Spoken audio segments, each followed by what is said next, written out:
जब से ये सृष्टि है तभी से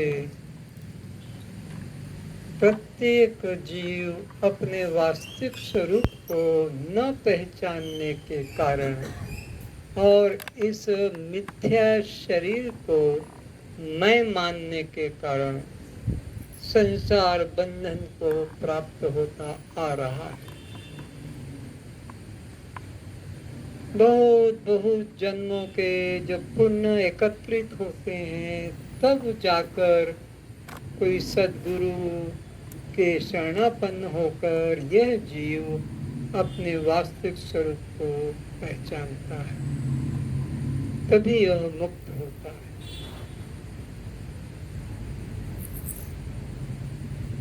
समझने का विषय है कि यह जो संसार दिखाई पड़ रहा है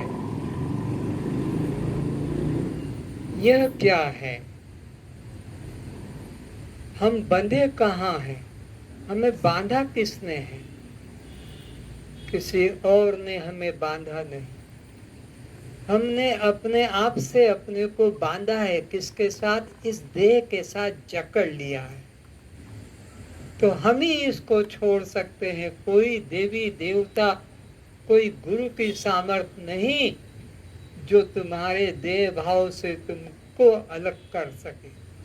हाँ, विधि बताएगा, गुरु रास्ता बताएगा, पर चलना तो तुम्हें ही पड़ेगा। और तुम चलो नहीं कि गुरु जी सब कर देंगे, भगवान सब कर देंगे। क्यों तुम्हारा कर देंगे? इतनी सारी दुनिया पड़ी है, उनको तो करते नहीं, तुम्ही को क्यों कर देंगे? फिर पक्षपात हो जाएगा भगवान में, गुरु में। तो ये बंधन कहाँ से खड़ा हुआ है, थोड़ा समझे। जो अध्यस्त वस्तु होती है वो अधिष्ठान से पृथक नहीं होती है। अध्यस्त वह वस्तु को कहते हैं जो कही तो जाए, उच्चारण तो हो, सुनाई तो पड़े, पर खोजने जाओ तो मिले नहीं। सारा जीवन ढूंढते रहो, खोजने जाओगे तो वो मिलेगी नहीं। उसको कहते हैं अध्यस्त, उसको कहते हैं विकल्प। तो ये सारा संसार जो है यह अध्यस्त है। तो अध्यस्त वस्तु के लिए कोई अधिष्ठान तो चाहिए। बिना अधिष्ठान के अध्यस्त किस पे टिकेगा, किस पे खड़ा होगा, किस में भाषित होगा? कोई आधार तो चाहिए। अरे रस्सी का टुकड़ा पड़ा है तो वो उसके आधार से ही तो सर्प प्रतीत होगा। जब वह रस्सी का टुकड़ा नहीं और मंद अंधकार नहीं, तो फिर तो जो भी है सामने दिख जाएगा। मंद अंधकार भी हो, रस्सी का टुकड़ा हो, तब उसमें सांप की भ्रांति आती। दिन का प्रकाश है, कोई सर्प नहीं लगेगा। लकड़ी पड़ी है कि रस्सी पड़ी है वो मालूम पड़ जाएगी। और घोर अंधकार है तब भी कुछ नहीं दिखाई पड़ेगा। भ्रम कहाँ होता है? जहाँ पर कि मंद अंधकार है और उसके अनुरूप भी वहाँ कोई वस्तु हो। झाड़ के अंदर, वृक्ष में तुम्हें सर्प की प्रतीति नहीं होगी। वो रस्सी की आकृति वैसी टेढ़ी मेढ़ी है, तो सर्प हमने पहले देखा है तो हमको लगता है कि यह सर्प है। तो वो जो रस्सी का सर्प दिख रहा है, उस रस्सी में दिखने वाले सर्प की लंबाई रस्सी से ज्यादा नहीं है, और उस रस्सी में दिखने वाले सर्प की मोटाई वो भी रस्सी से ज्यादा नहीं है। और वो जो रस्सी में दिखने वाला सर्प, उसका वजन भी उस रस्सी से ज्यादा नहीं है। तो फिर क्या है? वो रस्सी ही सांप के रूप में प्रतीत हो रही है। तो वो जो अध्यस्त सर्प है वो अधिष्ठान के अनुरूप ही है। हर अध्यस्त वस्तु अधिष्ठान के रूप वाला ही होता है। अधिष्ठान से भिन्न रूप वाला अध्यस्त कभी नहीं हो सकता। तो वहाँ रस्सी में जो सर्प दिख रहा है, ये कौन बना है? बोलो। वो रस्सी ही बना है। वो रस्सी ही, अधिष्ठान ही अध्यस्त रूप में है। अगर उस पर पैर रख देंगे तो वो तुम्हें डसेगा, वो तुम्हारी मृत्यु नहीं कर सकेगा। क्यों? अध्यस्त की कोई सत्ता नहीं होती है। सारी दुनिया में चले जाओ ढूंढते ढूंढते, अध्यस्त पदार्थ का नाम है, उच्चारण करते हो, लेकिन खोजने जाओगे तो बंध्या का पुत्र खोजने जाओगे तो किस जंगल में, किस घर में, किस शहर में मिलेगा? मरुस्थल में जल कितना भी खोजो, कितना भी खोजो, खोज खोज के मर जाओ, उस प्यासे मृग की तरह वहां जल नहीं मिलेगा। तो अध्यस्त का नाम होता है। ये सारा जगत अध्यस्त है, बात ये पकड़ो। ये सारा जगत क्या है? बोलो। तो अध्यस्त के लिए कोई अधिष्ठान चाहिए जिसके सहारे से वो प्रतीत हो। रस्सी नहीं होगी तो सर्प किसमें प्रतीत होगा? तो इसका जगत अध्यस्त का अधिष्ठान भी कोई होगा, तभी तो वो अध्यस्त होगा। तो जगत अध्यस्त का अधिष्ठान है परमात्मा। परमात्मा न हो तो ये जगत अध्यस्त किस पर भाषित होगा? तो ये सारा जगत परमात्मा ही है। जैसे वो रस्सी का बना सर्प सब रस्सी ही है, लंबाई, चौड़ाई, मोटाई, वजन, ऐसे ही ये सारा का सारा नाम रूप जगत का अधिष्ठान केवल एक परमात्मा। परमात्मा से थोड़ा भी भिन्न मत समझना, किंचित भी। अध्यस्त को अधिष्ठान से थोड़ा भी अलग भिन्न मत समझना, नहीं तो बहुत बड़ी हानि होगी। तो ये सारा दृश्यमान जगत केवल केवल बोलो एकमात्र ब्रह्म ही है। ब्रह्म से भिन्न किंचित भी नेह नानास्ति किंचन। एक पत्र, छोटा सा ये पत्र का टुकड़ा, एक मिट्टी का कण भी उस ब्रह्म से, एक बाल को भी ब्रह्म से भिन्न, उस चैतन्य से भिन्न कभी मत मानना, बल्कि जानना। क्या जानना? यहाँ एक ब्रह्म के अलावा, एक राम के अलावा, एक कृष्ण के अलावा, जो तुम्हारा इष्ट हो, एक शंकर के अलावा, जिसमें तुम्हारी श्रद्धा, हमें उससे विरोध नहीं, उससे भिन्न नहीं। अपने सहित संपूर्ण जगत को एकमात्र ब्रह्म ब्रह्म, आत्मा आत्मा, चेतन चेतन, मैं ही जानो। मैं से भिन्न, चेतन से भिन्न, आत्मा से भिन्न, परमात्मा से भिन्न कभी भी मन में भाव मत ला।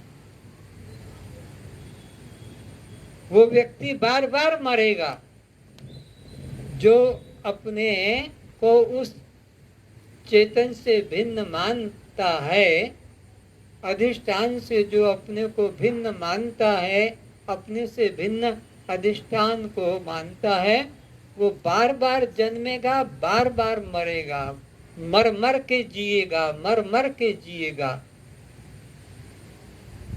और ये मर मर के जीना कब तक चलेगा? जब तक कि ये आत्मा अधिष्ठान से इस जगत अध्यस्त को एक करके नहीं जानता है, तब तक ये चलता रहेगा, चलता रहेगा। पुनरपि जननम पुनरपि मरणम। तो यह जन्म मरण का, आवागमन का चक्र कब छूटेगा? जब इस संपूर्ण दृश्य जगत को एकमात्र मैं रूप करके जानेगा, उसी वक्त पर इसका आवागमन छूट जाएगा, फिर इसको और मरना नहीं पड़ेगा। और वही सचमुच में अमृत को पाना है। मरना मरना सब कहे, मरण न जाने कोई। ये मरा वो मरा, आज मरा कल मरा, मैं मरा तू मरेगा। तो मरना मरना सब कहे, मरण न जाने कोई। ऐसा होके न मरा कि फिर बहुरी न मरना हो। ऐसा किसी को मरना आया नहीं कि दूसरी बार और मरना न पड़े। सब मरते ही चले जा रहे हैं, मरते ही चले जा रहे हैं, मरते ही जा रहे हैं। ये मरना मरना नहीं, मरना वो असली मरना है कि एक बार मर गए तो फिर दूसरी बार और मरने के लिए देह धारण न करना पड़े। तो मरण मरण सब कोई कहे, मरण न जाने कोई, ऐसा हो के न मरा। मैं दृष्टा साक्षी आत्मा हूँ, ऐसा होके देह भाव जिसने त्यागा नहीं, उसको तो जन्म लेना पड़ेगा। जिसने मैं दृष्टा साक्षी आत्मा हूँ, देह भाव का त्याग कर दिया, अब ये अमृत को पा गया। तो यही बात हम तुम सभी श्रोताओं को अष्टवक्र जी समझा रहे हैं, उन्हें सुने। अष्टावक्र जी यहाँ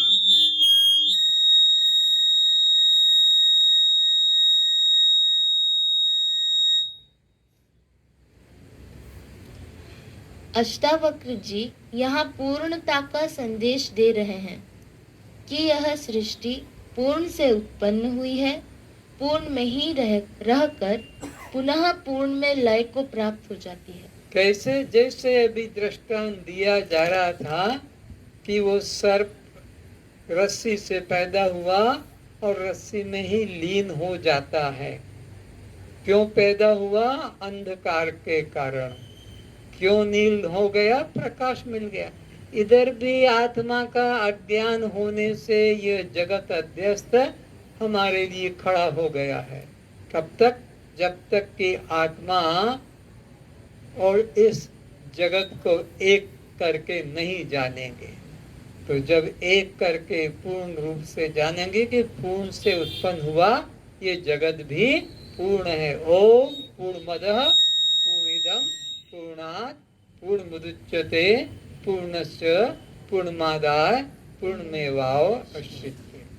वो परमात्मा से यह पूर्ण से सृष्टि पूर्ण हुई है और अभी ये भी पूर्ण है, फिर भी वो भी पूर्ण है, और ये उसमें मिल जाएगा तो भी वो ज्यों का त्यों पूर्ण है। चाहे जितनी वर्षा हो, चाहे जितनी नदियां बहकर समुद्र में मिले, पर समुद्र अपनी सीमा से पार तो नहीं रह जाएगा। वो अपना सीमा में ही उतने में आकार में रहेगा। तो यह आत्मा कैसा पूर्ण है? जैसे शून्य में शून्य को जोड़ने से वृद्धि नहीं होगी, और शून्य में शून्य का गुणा करने से भी शून्यों की संख्या बढ़ेगी नहीं, और शून्य में से शून्य को घटा भी दोगे तब भी शून्य में कोई कमी पड़ेगी नहीं। एक मात्र यहाँ पूर्ण है, उस पूर्ण के अलावा यहाँ कुछ भी अन्य नहीं है। एक ही एक मेवा अद्वितीयम ब्रह्म, एक से यहाँ कुछ दूसरा है ही नहीं। इसको समझाते हैं एक दृष्टांत से। अभी आपके पास में आऊं और जिस जिसके सर पर हाथ रखूं वो अपनी संख्या आगे आगे बोलता जाएगा। तो मैं करके दिखा रहा हूं, बोलो। 2 तो अभी जिन्होंने एक बोला और उसके पीछे वाले भाई ने 2 बोला, अगर 2 में से 1 हटा दिया जाए तो 2 की संख्या रहेगी। फिर जिन्होंने 3 बोला वहां से एक निकाल लिया जाए तो वो 3 रहेगा।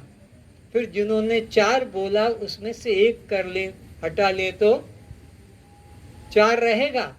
तो 100 में से एक घटा ले तो फिर वहां 100 रहेगा। 1000 में से एक घटा ले तो 1000 रहेगा। लाख में से एक घटा ले तो लाख रहेगा। करोड़ में से एक घटा ले तो सारा खेल एक का है। सारा खेल एक ही से ये सब है, सब में एक ही विद्यमान है। एक अगर हट जाए तो उसकी कोई वो संख्या नहीं रहेगी। ये गणित की बात है, इसमें कोई कल्पना नहीं। तो यहाँ एक ब्रह्म ही सब में पूर्ण है। अगर वो हट जाए तो फिर खेल खत्म। वो हट जाए तो खेल, वो चैतन्य तत्व एक ही तो सब में है। अरे पुष्पमाला में से अगर सूत्र निकल जाए तो माला रहेगी। माला कब तक है? जब तक सब में वो एक सूत्र विद्यमान है। अगर सूत्र वहां से हट जाए तो माला खत्म। तो तुम्हारे में से वो एक हट जाए। पढ़ा तो है बाप बेटा, पति पत्नी पढ़ा है, अब बोलता क्यों नहीं, सुनता क्यों नहीं, उठता क्यों नहीं, खाता क्यों नहीं? बस एक से संबंध टूट गया। तो ये एक का संबंध ही सबको पूर्ण बनाए हुए है। ओम पूर्णमदः पूर्णिदम्, उस पूर्ण से यहाँ ये सब पूर्ण हुआ है। और वो एक से सब पूर्ण है। एक हट जाए तो उनकी पूर्णता, वो 100 की, 1000 की, लाख की, करोड़ की, अरब की, 10 अरब की, उनकी पूर्णता खत्म, एक माइनस हो जाए। एक शिष्य अपने गुरु के आश्रम में किसी में गया और सेवा करते करते उसको कुछ दिन हो गए तो लगा इस गुरु के पास तो कुछ मिलता जुलता तो दिखता नहीं है, अपने एक किसी और गुरु के पास चलते हैं। गुरुओं का तो कमी नहीं। तो कहा गुरुदेव मैं जाना चाहता हूँ। क्यों भाई, यहाँ क्या असुविधा है? खाने में, पीने में, रहने में? नहीं, कुछ असुविधा नहीं, पर मेरी इच्छा तो जाने की। अरे भाई इतना अच्छे सब सुविधा है। अच्छा तुम्हारी मर्जी है तो जाओ, मेरे कोई शिकायत है नहीं, आपकी तरफ से कोई शिकायत नहीं, तो जाओ फिर। पर ऐसे नहीं जाऊंगा, कुछ एक निशानी मुझे दे दो, एक चिन्ह दे दो। तो एक कागज ला, कागज लेके और गुरु जी ने 1 का अंक लिख दिया और कहा जा इसको रोज सोते समय तकिए के नीचे रख लेना, 1 रुपया तुझे मिलता जाएगा। सोचा ठीक है, ये बेचारा इसके पास खुद के पास कुछ नहीं है तो ये क्या देगा, 1 दे रहा है, चलो। फिर एक किसी आश्रम में गए, वहां रहते रहते देखा कि रोज तकिए के नीचे वो 1 रुपया मिलता है। तो सोचा इस गुरु से क्या और कुछ ज्यादा इसके पास शक्ति होगी तो ज्यादा कुछ मिलेगा। तो कहा गुरुदेव मैं अब दूसरे आश्रम में जाना चाहता हूँ देखने की। अरे भाई यहाँ क्या असुविधा है? नहीं कोई असुविधा नहीं, लेकिन मेरी इच्छा है और आश्रम में जाओ भाई। पर ऐसे नहीं, कुछ आप अपनी निशानी तो चिन्ह तो दो। भाई तू जिस आश्रम से आया वहां क्या चिन्ह लेके आया? बोले उन्होंने कागज पे 1 लिख दिया था तो मेरे को रोज 1 रुपया मिल जाता था तकिए के नीचे से। तो गुरु जी ने उस 1 के आगे 0 बढ़ा दी। अब वो तीसरे आश्रम में गया तो वो तकिए के नीचे रखे रोज 10 रुपये मिल जाए, रोज 10 रुपये मिल जाए।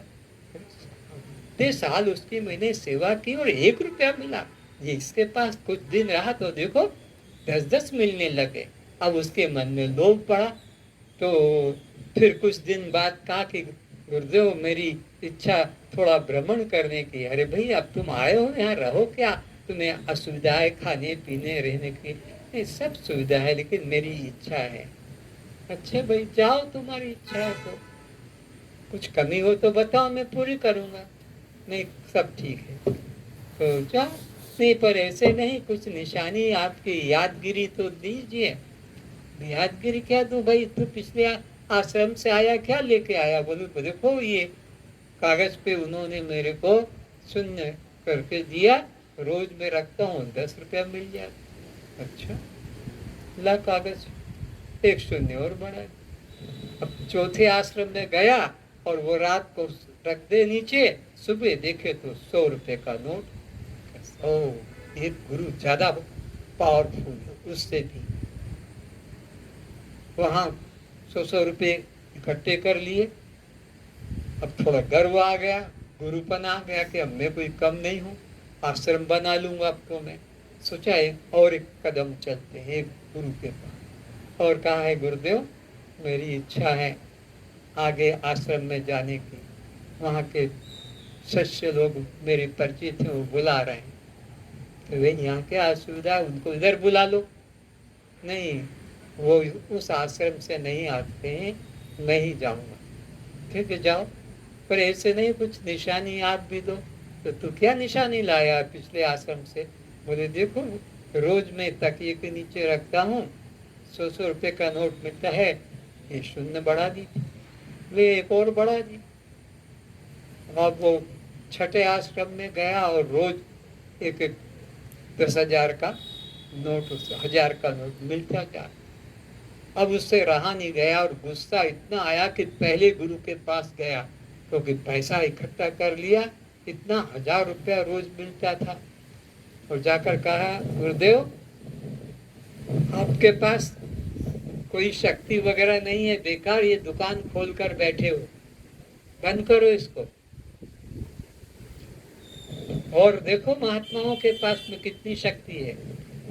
मैं भी गया जिस आश्रम में 1,000 रुपया रोज मुझे मिलता था, और आप खाली 1 रुपया, इतना अच्छा भैया, 1,000 रुपया वाला के पास पूरे, फिर ला मेरा वो कागज दे, और वो कागज में से 1 को मिटा दिया, जा उन्हीं 1,000 वाले के पास। और वहां गया और वो कागज रखे, कुछ भी नहीं निकले। अरे 1,000 का नोट वो कहाँ चला गया? वो 1 की वजह से 1,000 हो रहे थे, वो 1 ही निकल गया तो अब क्या बचेगा? 1 से सब पूर्ण हो रहे थे। तो यहाँ अष्टावक्र जी यही समझा रहे हैं कि वो 1 ही यहाँ पूर्ण रूप से विद्यमान, हर एक में वो ही पूर्ण है। उस पूर्ण ब्रह्म से यह माया उपाधि ईश्वर उत्पन्न हुआ है। परम ब्रह्म की पूर्णता से ईश्वर व जीव के प्रकट हो जाने से ईश्वर व जीव भी ब्रह्म की तरह सच्चिदानंद लक्षण से पूर्ण है। जैसे हमारा पिता होता है, संतान भी वैसे ही अंग वाली होती है। ऐसा नहीं कि पिता ने संतान पैदा की तो संतान अब 1 आंख, 1 हाथ, 1 पैर, 1 साइड की नाक वाला नहीं। जैसे पिता की 2 आंख, संतान की भी 2 आंख, पिता के 2 कान, उसके भी 2 कान, उसके 2 हाथ पैर, पुत्र के भी। तो जो पिता का जो जो लक्षण होता है पुत्र में वैसे ही अंग, तो हमारा पिता वो है कौन? परमात्मा।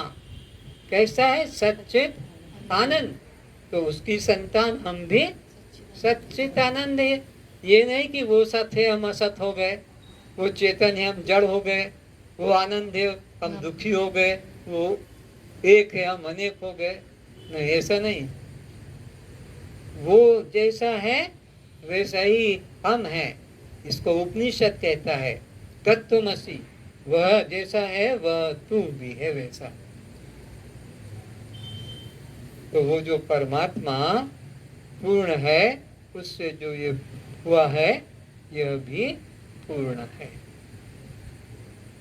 अतः माया उपाधि ईश्वर एवं अविद्या उपाधि जीव,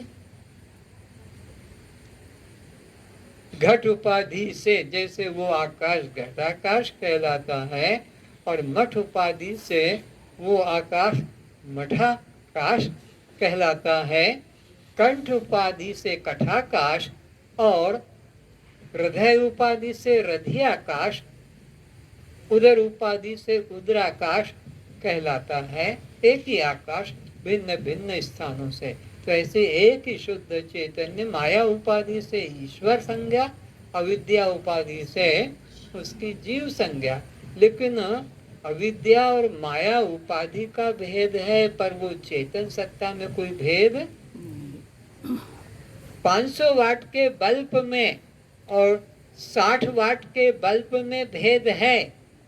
500 वाट का बल्ब का प्रकाश ज्यादा होगा, 60 वाट का 100 वाट का बल्ब का प्रकाश कम होगा, लेकिन बिजली वही होगी जो 500 वाट में है। 220 या 200 वो ही 10 वाट के बल्ब में हो। उसमें अंतर है उपाधि का। तो ऐसे ही घट उपाधि में स्थान थोड़ा छोटा है, मठ उपाधि में स्थान बड़ा है, पर आकाश में कोई अंतर। घट उपाधि और ये बल्ब की तरह है। घट उपाधि ये 10 वाट का बल्ब है, और मठ उपाधि ये तुम्हारे 1000 वाट का बल्ब है। उसमें ज्यादा लोग रह जाएंगे, ज्यादा सामान रह जाएगा मठ में, पर घट में तो आदमी नहीं रहेगा, सामान 1-2-4 केजी का होगा। तो ऐसे ही अविद्या उपाधि और माया उपाधि के धर्म में फर्क है। वो माया उपाधि से क्या हुआ, उसके पास पावर ज्यादा है ना, वाटेज, तो वो हो गया सर्वज्ञ। और ये अविद्या उपाधि है, उसका वाटेज कम है, तो ये हो गया अल्पज्ञ। वो सर्वज्ञ और यह अविद्या उपाधिवान जीव अल्पज्ञ। माया उपाधिवान कौन है, ईश्वर। वो कितना पावर वाला हो गया, वो सर्वज्ञ। और ये अविद्या उपाधिवान जीव अल्पज्ञ। वो सर्वशक्तिमान, तो ये अल्प शक्तिमान हो गया जीव। वो आनंद घन, तो ये दुखी हो गया। वो मुक्त, तो ये बद्ध हो गया। वो एक, ये अनेक हो गया। वो ज्ञान रूप, तो ये अज्ञान। वो अपरिच्छिन्न, ये परिच्छिन्न हो गया। वो मायाधीश, तो ये मायाधीन हो गया। सब उल्टा उल्टा हो रहा है पावर की वजह से, वाटेज की वजह से। पर चेतन सत्ता में कोई अंतर, आकाश समान है, घट हो कि मठ हो। लेकिन जो जीव के अंदर चैतन्य है, आत्मा साक्षी कूटस्थ, ईश्वर साक्षी परमात्मा। ईश्वर साक्षी परमात्मा माया उपाधि में है, और अविद्या उपाधि में जीव साक्षी कूटस्थ आत्मा।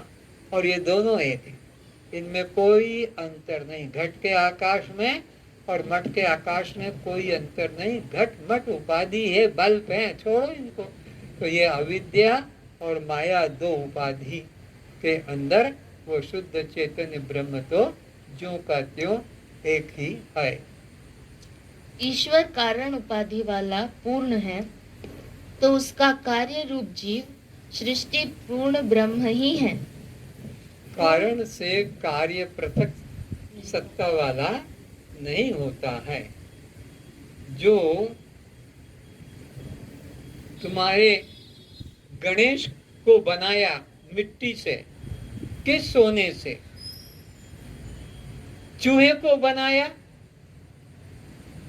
उसी मिट्टी या स्वर्ण से। तो चूहे और गणेश की जो आधार शिला है, स्वर्ण में कोई अंतर, वजन का अंतर है। चूहे का थोड़ा कम है, गणेश का ज्यादा होगा। ईंट का कम है, मकान का ज्यादा होगा, क्योंकि ईंटें ईंटें जुड़ जुड़ कर इतना हो गया। तो परमात्मा जो है वो एक अखंड सत्ता है, उसमें कोई फर्क नहीं है, किंतु उपाधि का भेद है।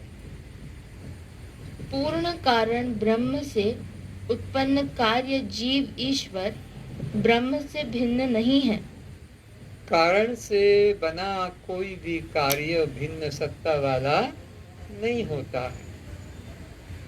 तुम चाहे जिस वस्तु को देख लो, काठ को देख लो, चाहे फर्नीचर को देख लो, सूत को देख लो, कि कपड़ों को देख लो, एक ही होगा। कारण जो है वही कार्य होगा। कारण से कार्य भिन्न नहीं, बल्कि कारण ही कार्य रूप में प्रतीत होता है। वो सूत्र ही तुम्हें साड़ी, कफन, धोती, गमछा, चादर के रूप में प्रतीत हो रहा है। एक सूत्र ही। जगत यदि उत्पन्न होता है तो विवर्तवाद सिद्धांत अनुसार उत्पन्न होता है। विवर्तवाद यानी अपने मूल उपादान कारण में बिना कोई परिवर्तन किए अन्यथा रूप से प्रतीत पदार्थ ही विवर्त कहलाता है। जगत में दो बातें देखने को आती है। एक है परिणामवाद, एक है विवर्तवाद, एक और भी है अजातवाद, जो भगवान राम को उनके गुरु वशिष्ठ ने सिखाया कि हे राम, अजातवाद, यहाँ कुछ पैदा हुआ ही नहीं, विवर्तवाद भी नहीं और परिणामवाद भी नहीं। तीन काल में यहाँ कुछ हुआ ही नहीं, एक ही ब्रह्म। सिया राम मैं सब जग जानी करहूं प्रणाम, जोर जुग पाए। यहाँ और कुछ दूसरा है ही नहीं। सबको वही जानो, सबको वही नमस्कार करो, सबको वही कहकर पहचानो कि वो एक ही राम रम रहा है। तो परिणामवाद में क्या है कि वस्तु अपने मूल रूप को छोड़ देती है और अन्य रूप में स्थित हो जाती है, फिर वापस उसी रूप में वह लौटती नहीं। दूध को तुमने मथ कर क्रीम निकाल लिया, या दूध को जमा कर दही बना लिया, फिर दही को मथ कर मक्खन निकाल लिया, फिर उसको तपा कर घी निकाल लिया। तो जैसे जैसे तुम परिणाम में बढ़ते जाओगे, वो अपनी पुरानी पिछले वाली स्थिति को खोता चला जाएगा। अब वो घी मक्खन नहीं बन सकता, कि मक्खन दही या दूध नहीं बन सकता। परिणाम, धान चावल बन गया, ये परिणाम हो गया। चावल को उबाल दिया, भात बन गया, परिणाम हो गया। भात को खा दिया, मल बन गया। अब वो मल वापस भात नहीं बन सकता, भात चावल नहीं बन सकता, चावल धान, ये परिणाम। तो ये सारा संसार अगर परिणाम होता तो जैसे फिर ये परिणामी वस्तु चावल चावल ही पड़ी रहेगी, वो धान नहीं बनेगी। तो ये जगत के जीव जो के होते हैं ये ऐसे ही रह जाएंगे, ये ब्रह्म को नहीं पा सकेंगे। चावल धान को मिल सकेगा? बोलो क्यों? परिणाम हो गया। ये दही दूध को मिल सकेगा? तो जीव भी ब्रह्म को क्या मिल सकेगा? अगर परिणाम हो जाता तो जीव फिर कितना भजन पूजन ध्यान करो, जब तब करो और मरो, तुम ब्रह्म को नहीं पा सकोगे। जिन्होंने अपने को परिणाम मान लिया कि ब्रह्म का जीव परिणाम है, जिस संस्था में, जिस संप्रदाय में ऐसा मानकर चल रहे हैं, तो बस वो उसी में रहेंगे, उनका प्रोग्रेस, उन्नति नहीं होगी। परिणाम जब हो गया तो वेदांत तो जो है ये परिणाम नहीं, विवर्तवाद को मानता है। विवर्तवाद, विवर्तवाद क्या है? वस्तु अपने मूल रूप को बिना खोए और अन्य रूप में प्रतीत होती है। परिणाम में क्या है? वस्तु अपने मूल रूप को खोकर फिर अन्य रूप में होती है। विवर्त में क्या है? अपने मूल रूप का त्याग नहीं करके और अन्य रूप में, जैसे जल का त्याग नहीं हुआ और बर्फ हो गया, लकड़ी का त्याग नहीं हुआ, कुर्सी टेबल बन गए, सूत का त्याग नहीं हुआ और कपड़े अनाक बन गए। स्वर्ण का त्याग नहीं हुआ और अलंकार, तो ब्रह्म का त्याग नहीं हुआ और अनेक जीव हो गए। आ रहा समझ में? विवर्तवाद में मूल वस्तु का परित्याग नहीं होता है और वो अन्य रूप में प्रतीत हो रही है। तो वो जल ही बर्फ रूप में, वह काठ ही फर्नीचर के रूप में, वो सोना ही अलंकार रूप में, वो ब्रह्म ही बोलो जगत रूप में। ये भी वर्तमान। चलो आगे बोलो। जैसे रस्सी में सर्प